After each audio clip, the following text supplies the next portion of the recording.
Well, friends, welcome to our podcast. We were off key, Very much but we're so. online. Huh?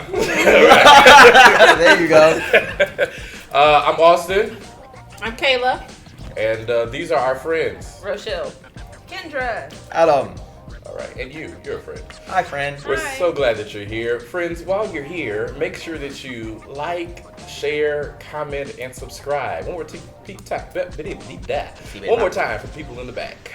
Like, share, comment, and subscribe. All the above. Hashtag. Right, all of them. Hashtag do that. Like now.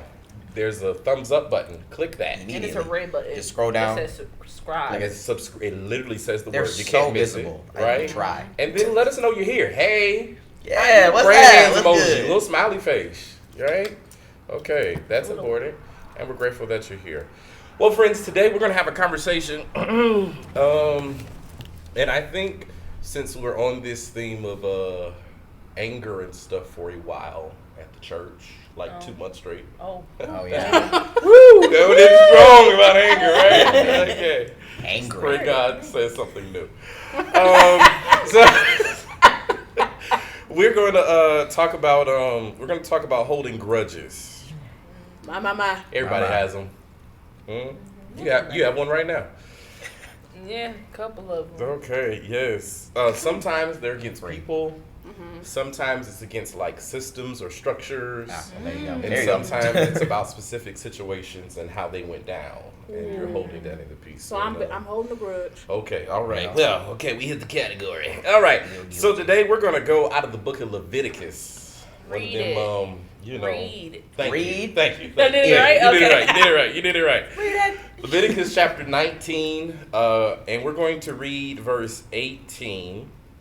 Leviticus chapter 19. Turn your Bibles with us. Leviticus chapter 19, verse 18. When you have it, say amen.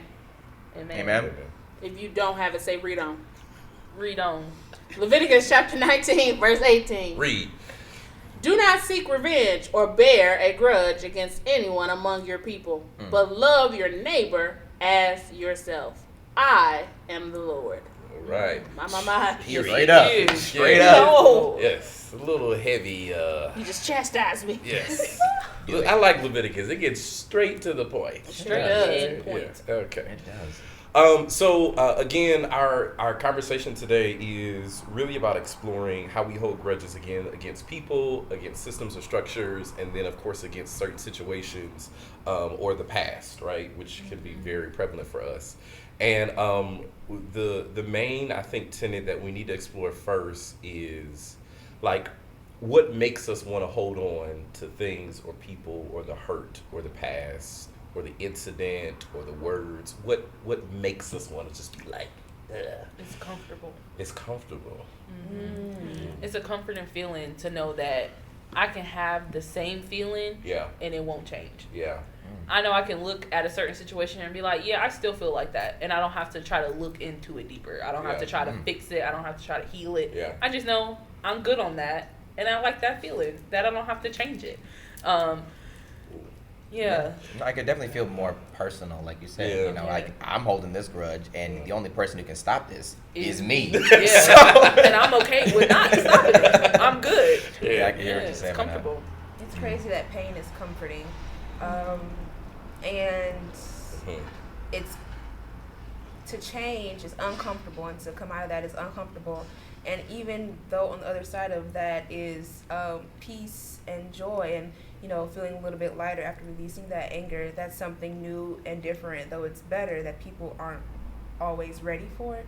So they are okay with holding on to that anger and resentment, bitterness, anger, whatever the case may be, because that's what they're comfortable with, and they don't know how to interact or move in a healthy and peaceful setting. Yeah, no, I mean, I would say like even like it's comforting because it feels validating to your feelings. Yeah. Like you hurt me, Yeah. and I can control how you feel towards me about that. That's real. Yeah. So like you may have hurt me, you may not care, Yeah. but Yeah. I know I'm mad at you, Yeah. and so And I'm you good know, with knowing I'm it not. feels good to know that I know that I'm mad. Well, sometimes I think that some people don't know where to start. That too. Yeah. They don't know what step one is. They just know that this is a feeling I'm feeling and this is what it is. And also, it could be from past trauma, maybe something in childhood that happened to you, or you were never shown like how to move on from something. Maybe you saw someone that was a mentor, or your parents, or someone older than you that was supposed to be mentoring you and teaching you. You saw them hold a grudge, so you were like, maybe this is something that I'm supposed to be doing. So you just don't know how to move on from that. Yeah, it can be hard to address. Yeah. But okay, so isn't this like toxic though? Absolutely. Okay, But it's great, a great- great. Sometimes it's a great toxicity. I would It's a great feeling. like for me, like I hold grudges and I hold them hard. I'm very stubborn.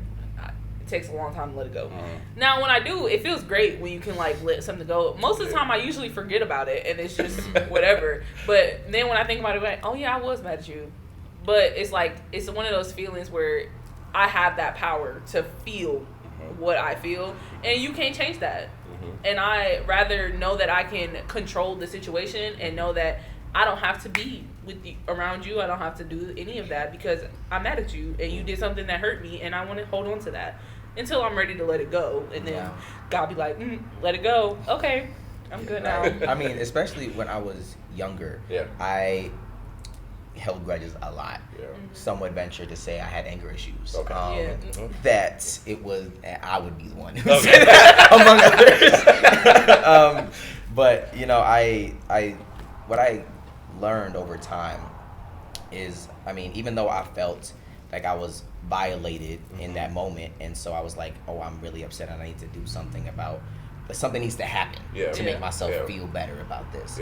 And then I realized, you know, over time, it is costing me my peace. It's costing me my joy to be in that space held by somebody else who may not even be thinking about what you're thinking about or feeling what you're feeling. So it's what you need to do for yourself, not what you need to do for somebody else. You know, to get rid of that. You were saying that you feel like you have the power to like control that. Oh, I don't have to interact with you or whatever the case may be, but really the other person has that power because they're controlling your decisions and what you're going to do. So you may feel as though I'm in control and I have that power, but if somebody else has that power over you, they have the power. But then it's not necessarily like they're not, because like for me, I have certain people that I rock with, certain people I don't, and it's because of something that you've done that I just like, okay, your vibe is off, I don't like how you handled that, I don't want to deal with you. But then if the person has like this tendency to like keep trying, and I'm like, I don't like you. I don't want to talk to you. I don't need to be your friend. You don't need to be my friend. You don't have to try to get to people around me because I don't like you. And I feel like me not like having that and knowing that deep in my spirit that I don't like you, that is, I don't feel like they have control over that because you can't make me decide that I need to be your friend or I don't need to let that go. Nothing that you do is going to make me let that go until I'm ready to. I get that. So for both of you all, I sometimes feel like we have the power, but we relinquish the power to the other person because we keep holding on to something. I feel that, but I also just don't think about it. But I know we have the decision, right, to kind of do that. But we sometimes give away too much power or authority to other persons because, like I think someone said, they're like living their life. And majority of them, some folks don't know what they've done, right? So they come up to you all regular and you be like, for real though? Right. And then other folks have moved on. And because of time and space and whatever and growth and development, some folks are just like, okay, you still on that, right? And there's other folks who are just sick and they know what they've done. They just still be trying to be. And they still, and it's so weird. It is so weird to me how folks know they've done you dirty and then they still kind of want to like kiki it up. And like, it's just like, what? No. Why Why are you talking? Why are you here? Go away. I mean, I think that often the case that a lot of people find themselves in that position because they know they've done wrong. And they're like, well, if I just act good, maybe they'll forget about it. This is true. You know, this is true. And I've definitely dealt with that. This is true. true. Past people, like, for sure, came back and cut me at my knees Yes. on purpose. Yes. And then they came back like, oh, you know, and then talking to me like, and I knew what they did, but they didn't think I knew what they did. Trying to smooth it over without talking about it and addressing it. It's very weird. It's weird. You have to confront it. You have But it goes back to the piece. that people don't know the first step of how to address Yeah. someone when there's something between each other. All right, story time. Go ahead. No, I was gonna say scripture tells us what to do if you have aught with your brother to go to them. Come on now. And so Just go to them. go to them and tell Nah, them. it's in communion. Okay, now if Okay. if that ain't it, what's the next step? Go to Then Christ. they add Yo to then Christ, the man. Scripture says bring in a mediator. Bring somebody with you so you don't feel like you're alone in this. You know what I'm saying? Somebody that can be trusted, not gonna spill all your business or whatever, as a means of support, right? That's important. You got a story time. I got a story time. Go. Okay, no, Then you go I- with your story Okay. time. I have a story You time. go with your story time. Stories. Mine Stories can all wait. around. A good example, right? I work in a very close knit restaurant, right? Same people, work with the same people all the time. When there's issues that arise, Yeah, there's always one person in the center. yeah, Then you get dragged in trying to be nice, right? yeah. Then somehow, some way, I get turned into the bad guy for being honest with people. I'm not grown enough, and I'm so willing to admit this, that I will look at you in your face Yeah. knowing that you just did me dirty and was talking about me to other Yeah. people at the job that we work in that's very close. I know that you was talking about me. You know that you was talking about me. But I'm not going to come to you. You know why? Because I'm petty. And I'm going to let you sit with that. I'm going to let you know that I'm petty enough to still sit in your face, but not really sit in your face because I don't like you no more. But to pretend that it didn't happen for your sake. Because if you want to talk about it, we can, but you're not going to like what has to be said. And then it's going to cause a bigger divide. So I'd rather not bring the negativity more into a workspace that I work closely with people, and I'd just rather let it go. But I know that you know that you did it. And that makes me feel good. Yeah. My. Right, Petty LaBelle. Yes. Eddie LaBelle. Okay. She hold that one tape before me. She was sitting on that one. I am a very sensitive thug. Sensitive thug. Let it out. Let me tell you Alright. something. Let it out. I will cry in secret. It would never be out in the open unless I wanted it to be. Oh, okay. When it comes to people close to me, I tend to let them hurt me. And okay, we're not doing this, Kailla. Yes, we are. I tend to let them hurt me, and then I'm like, oh well, they didn't mean it, and I kind of like brush it under the rug without actually dealing with the emotions. And then and then that person will come up. Oh, Jesus Christ. That person would come up, and my friend would come to me, and I would feel all of the emotions of hurt. Okay. So story time. I must be so transparent. Jesus Christ. Somebody close to me did me dirty, and instead of me confronting the right then and there, I called Rochelle and Kendra, and I was a mess. I was in tears. And I said, okay, Jesus Christ. Call on. Come on. I said, okay, it's fine. Like, it's fine. We'll just be normal. We'll act normal. And they were like, no, you need to have a conversation. Conversation needs to be had. Well, conversation was had. And I have since then backed away from that friendship. And it has been eating me because I wasn't able to really deal with said emotions, and now I feel like I'm holding it in, and I'm holding a grudge for that situation, and I'm unable to get past it because now I don't want to talk to the person. Every time I see the person, it just makes my skin crawl. So I I don't know what to tell y'all. Stop holding grudges. Talk to the people. Or you'll be like this on the podcast crying. On the podcast. On the podcast crying. Oh my gosh, Yeah. like that. I'm holding a grudge for that situation because you wouldn't think this person would do something like that, and when they do, it's like, how dare you? Yeah. How Yeah. could you? For sure. When I've like bared my life to you, For sure.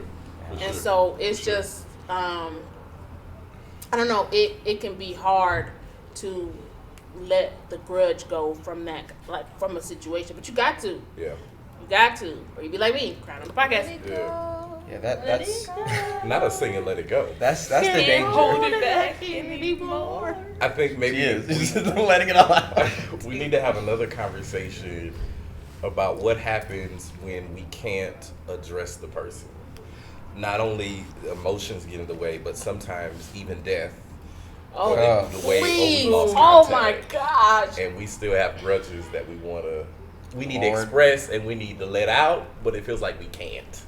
Right? That's beef I got with God, not with the person. Right. Yeah. Just And I feel square up. like, yeah. And I feel like that's a conversation for another day. Because that's going to take a minute. It's getting deeper. That's going to take a minute. We're already thick in here with this humidity. My God. That's but a real yeah. question, though. It is. It is. absolutely That's, is.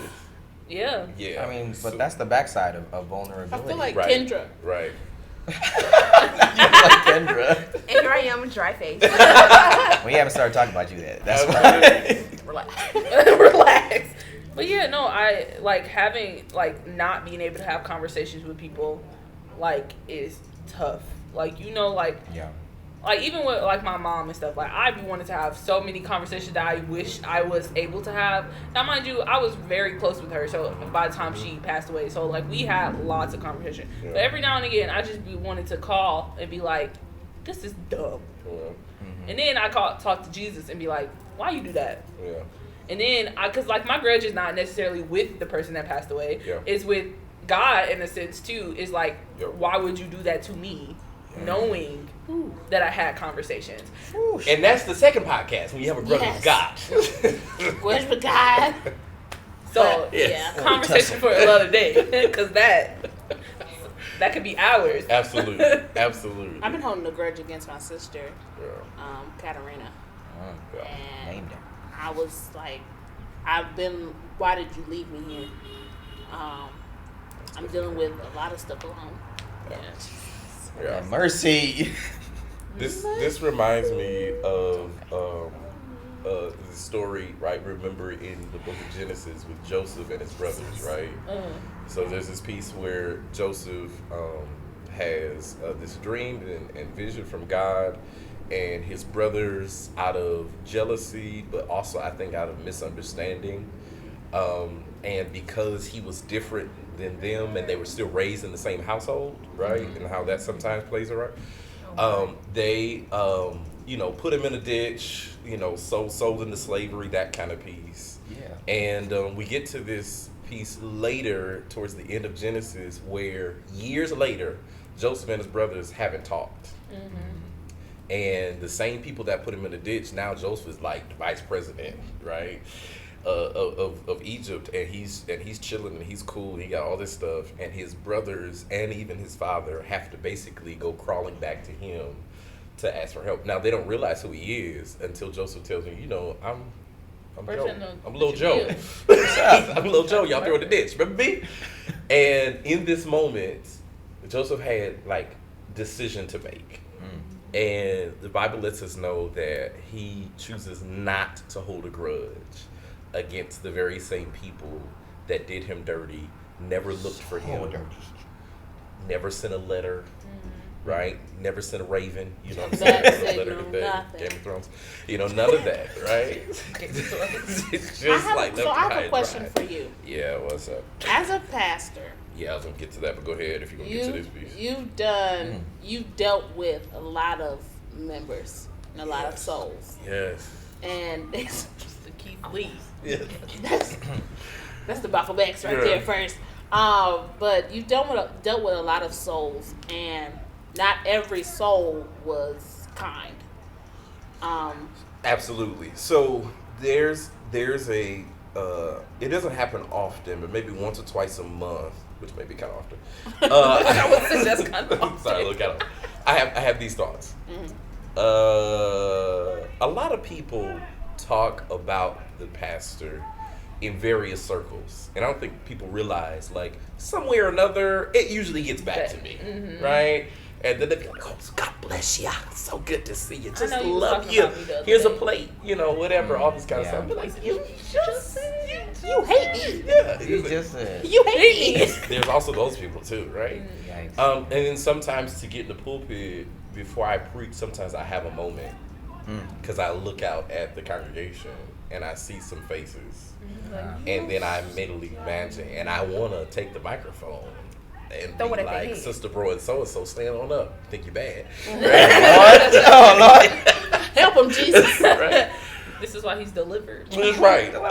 And in those moments, I think a few things happen for me. One is I have to consistently choose my calling over whatever. That's good. Right? And again, choosing our calling, yes, there's a moment in which we're called to do something. We have to give the big yes, is wonderful. Yeah. But there are also moments in which we have to be reminded of why we were called, right? I also get a whole bunch of biblical examples. Just about every prophet in the Bible, they ran out. Like a prophet came like, "I want to help y'all, right? Just do this, do this, do this. Y'all be good." And they'd be like, "Forget you," right? And then they kill them, and and then they kill them. Throw them out the city, you know what I'm saying? Yeah. Starve them to death. Yeah, burn them to fire, all that kind of stuff. Stoned, right? All that kind of stuff. The usual things. Yeah. So that becomes helpful. The other thing that happens for me is realizing and understanding where my hope is. Ooh. And for me, when I hold a grudge, my hope is misplaced. Jesus' blood and righteousness. Oh yes, hallelujah. So when I hold grudges, my hope is misplaced. My hope then becomes, I hope you fall. Right? And that's all I begin to think about, right? Yeah. Or I hope this happens to you, or I hope you get tripped up, I hope you get embarrassed in front of the church on live stream, right? Very specific. Just came to mind. Sorry. Just came to mind. Just randomly popped in. Right? So I can replay it. Random thought. Rewind it back. Don't let that out, media. Keep that in. Oh my God. Right? So that hope is misplaced. Yeah. Instead of my hope that, especially as a pastor, my hope is that everyone does well, that everyone prospers, because when that happens, all of us are able to do so. Yeah, right? Absolutely. And even myself is able to do so. Absolutely. So for me, again, it's a reminder that my hope, I cannot afford to have my hope be misplaced in grudges and in negative feelings towards other folks, right?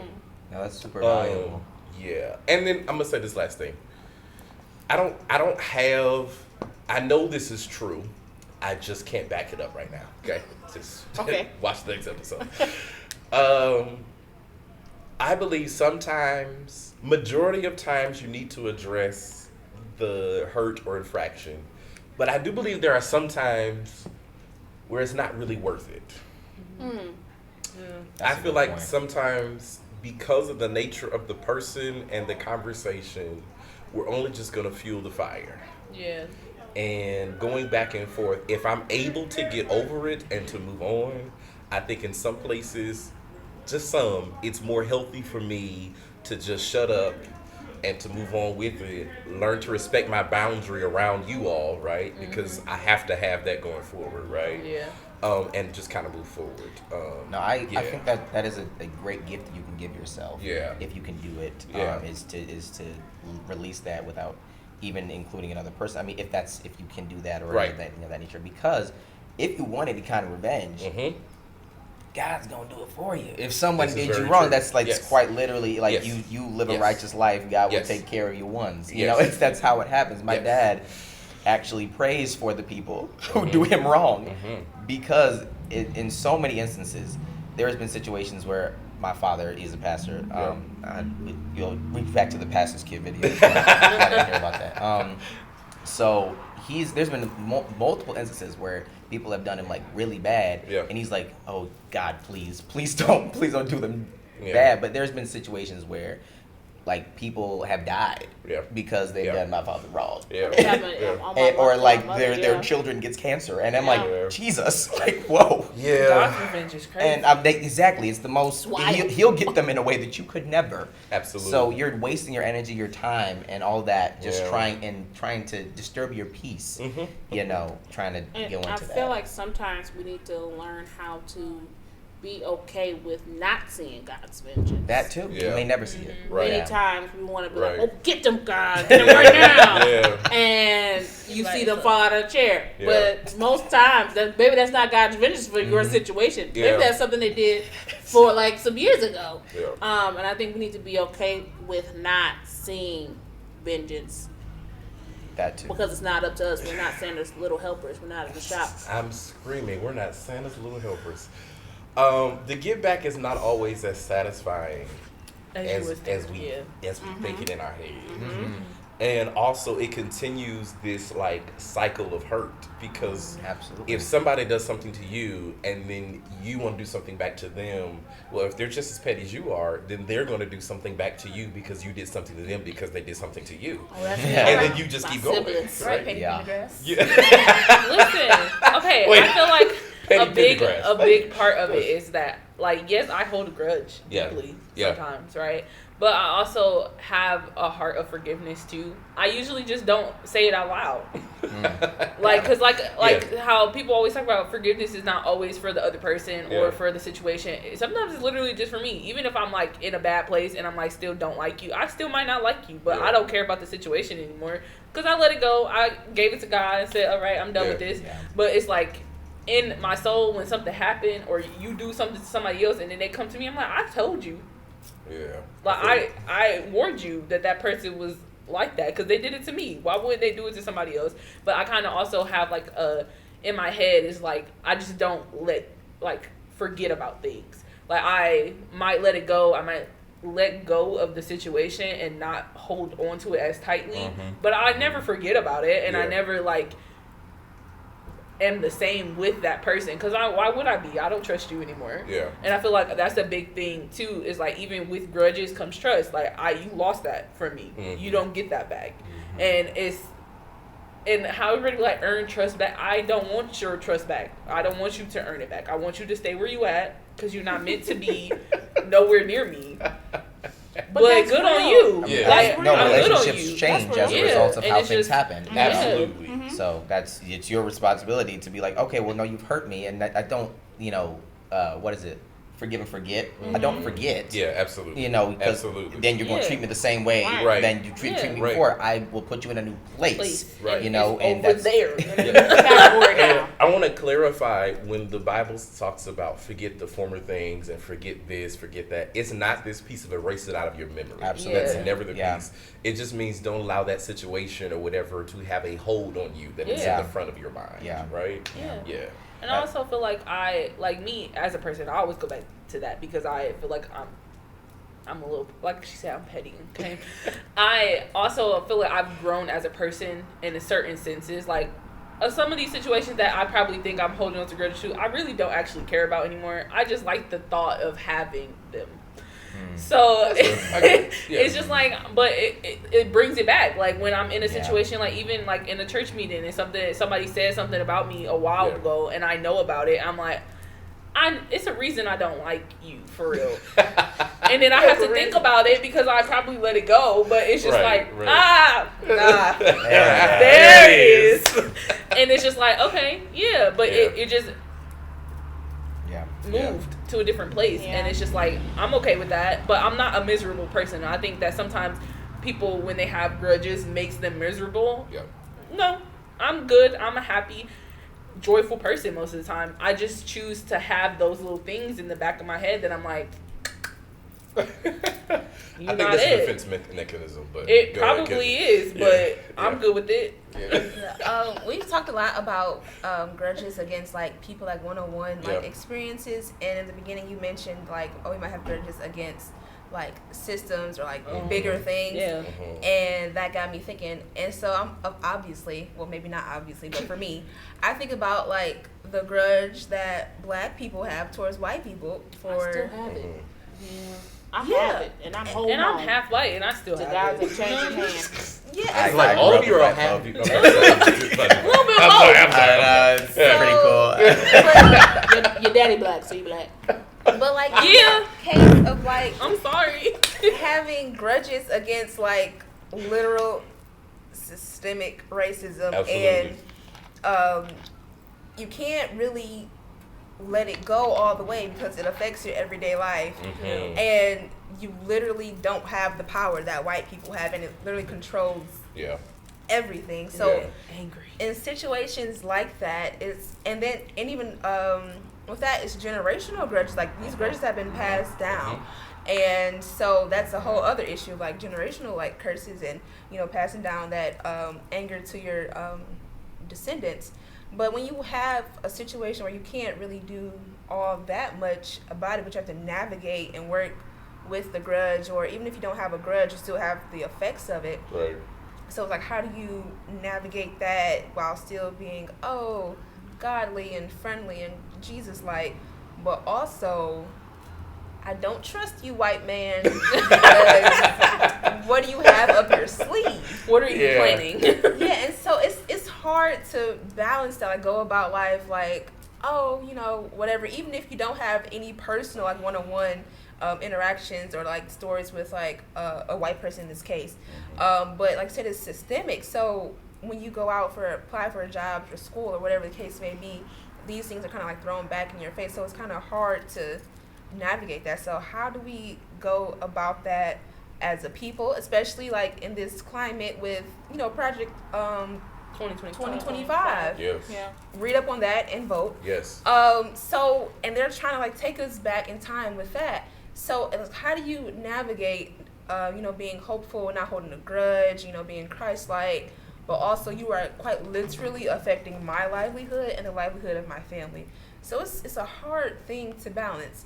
I'm asking a question because I don't know myself. I'm just now, kind of getting over, trying to get over my grudge for the folks. And I'm doing better. I really am. The grudge for the folks. But it's just hard to navigate that. So what does that look like? No, I can't help you because I just stay away from them.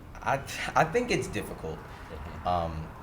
It's difficult for all of the reasons that you said. It's systemic. It's so deeply ingrained in who we are and our day-to-day lives. So even if I do forgive you, it doesn't change where I am.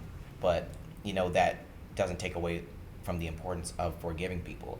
Yeah. Now, as a baseline, I think that I'm not always trusting of anybody, not even just white folks in particular. Just off rip. However, they do have a there is his history as And today. to their distress, and today, yes, people still will try to abuse power Yep. in any It's place the that they are, entitlement and they behind all of it's it, and I'm not going to overgeneralize it to everybody, but I mean, I will say that there's always people who are claiming for power, and that it's so deeply ingrained, just as it is from our distrust of them from back in the histories. They're on the other side. They've been raised in those households where they feel like they have been better, and all this nature, or even if it's not even being spoken of directly, for sure. it's being alluded It's to, the or just the fact of the underlying, lifestyle that you have, and then there's the ignorance that comes with it. And so I think that what comes is you need an understanding from your point of view, and they need an understanding from their point of view, and you need to realize that both parts don't know everything. And when you do, then you realize that there's more to be said, there's conversation to be had. Now, of course, the devil's going to influence people left and right. Absolutely. And that makes it so much harder for you Absolutely. to really get to the base of problems, because it can drudge up feelings of anger, and then you don't get to a point of a conversation at all. You're just going back and forth to a person like, why do you do this? I don't even like you actually because of the color of your skin. And then the conversation's moot at that point because we can't move forward from where we are. And that can get you gridlocked into a position where I don't feel like I've been heard, and I don't feel like I'm being understood, and therefore I'm overgeneralizing and saying like, I don't think that this group of people can be trusted. Yeah. As a general. I want to offer a couple suggestions and then maybe end with one more little story or quick conversation we can have. So I want people to have a grudge against us for keeping it that long. I also have a grudge against financial aid at HBCUs, but that's another Lord. thing for another day. Hey man, all right, okay. $5 for school. Just One, One is, I think sometimes it's important to notice what grudges do to us Absolutely. and how they control our communication, our mindset, and kind of how we look at things. And so if I notice that there's a part of that there's some type of problem or whatever, I'm better able to address it. But if we don't, it'll continue to be like that invisible hand, right? That kind of drive and forces and kind of moves us to do whatever. I think two is to really find ways to remove ourselves from situations. Like intentionally, sometimes we have to learn, hey, I can't be here right now. Yeah. Let's go. And if you won't go with me, just at least follow my Uber, right? You can track that online, whatever. Because I cannot be here because I know what this is leading towards, and I feel myself doing this, whatever. And we can quickly turn into the Hulk. I also feel I also feel like we have to find ways that work for us that brings us back to our center. And that's what I mean. Like, we talked about this a little bit on a previous Sunday. I don't know when this is airing. We talked about like journaling. We talked about like walks. We talked about like going to see a therapist. We talked about going to see your pastor and the therapist. Amen. We talked about remove yourself, whatever that looks like. But you have to find something that works for you, that is going to bring you down a little bit, right? And that also helps you to empty some things, because what grudges does is it fills us with the wrong things every single time, and it continues to fester, and it'll create an appetite for the wrong things that when we get it, and eventually we'll be sick, right? And our whole life will see it, and we'll vomit all over our life because. Thank you so much for that. Because. That was the intrusive thought that we shouldn't have let out. Intruded. That was the intrusive. Yeah. Okay. That was going. All right. Moving on. Okay. Here's the last thing I want to say, and then we can kind of end this piece. It is realizing that God should have a grudge with us. Ooh. That's that one. That's that one. Matthew didn't have to do it, but he did. Matthew 18 reminds us of a quick story. There's a story of a man who owes another gentleman a lot of money. I'm reading the Austin version. It's like $1 million, right? Yeah. You owe me $1 million. Whatever, it's been a very long time. Brother man says, hey, all my checks is in my savings. Yeah, I can't give it to you right now. Take 2 business processing days to get it out, right? Business processing days. And I just don't have it, right? And over time, the man says, you know what? I mean, like, it's something, but I'm going to let it go. Okay? I'm going to let it go. I know you owe me $1 million. Now, this man is more mature than I am. Because first off, I wouldn't lend $1 million. No. But second off, you got to come up on something. Okay, 50%, 60%. Where my money? Yeah, right. I'm gonna send my goons, right? Or right. So that makes okay. So he lets it go. The same man who was in debt then goes to a person who owes him money, and this guy owes him like less, significantly less, like maybe $1. Right. Man who was in debt before just got forgiven. The forgiven man goes to the man that owes him like $1. Where my money at? Hustling. Beats this man up over $1. Oh wow. Puts this man in prison over $1. Okay, here's the question. The question is, how can you be like that when you were just forgiven and you had such a greater debt to pay? Woo! Right? You're such a preacher. That's a sermon right there. Shabbat. There you go. Right? You had such a greater debt to pay, and yet you're still holding on to stuff with people over small things. Yeah, no, that's the way you gotta view it. If you don't see it through that lens, right, then you demonize everybody. Exactly. And right? you realize that nobody is worth it. Like, I'm no good on my own. Jesus, I need you. Absolutely. Yeah. So all right. Yeah. Man. We gotta wrap this up. Yeah, to wrap up, right? Okay. Sorry. So I think, and I think this is a good conversation. I think we have to continue to be real with ourselves about these conversations, about the grudges that we hold. Absolutely. But I think through the power and reminder of the love of Christ, Yeah. we are able to process, not through a switch, not through a button, No. not through automatic. Process. I think through a process and a journey, we're able to let go of grudges and allow the love of God to reside in Takes our time. hearts. Mm. It takes Absolutely. time. It takes time. Oh, I'm It's changing. But you have to be Slowly. dedicated It's- to making it happen, though. minuscule. Because it's just as easy Right. to leave it to the side because Exactly. I don't deal with it in my day to day Right. or whatever. y'all know Jesus You could have know, held a so people will step to the side and be like, "Oh, I like this environment. I like this over here. I don't have to address what I need to Yes. address." Yes. He could have held a grudge He showed and now it. went to the cross. He said, "I ain't did nothing wrong." Where would we be? Like was like, Bye. Stop holding them grudges. Stop it. Infomercial. Right. Don't hold grudges. Because Jesus didn't. There you go. Ah! All right. Say You're that. friends. We get it. Okay. Come on. Well, say that. thank you very much for spending time with us today. Make sure that you like, share, comment, and subscribe. The big red button. Like, share, comment, and subscribe. Let us know what you think in the chat. All right. Yes. And we will see you next time on Is There Anybody Podcast. Peace. Bye. Okay.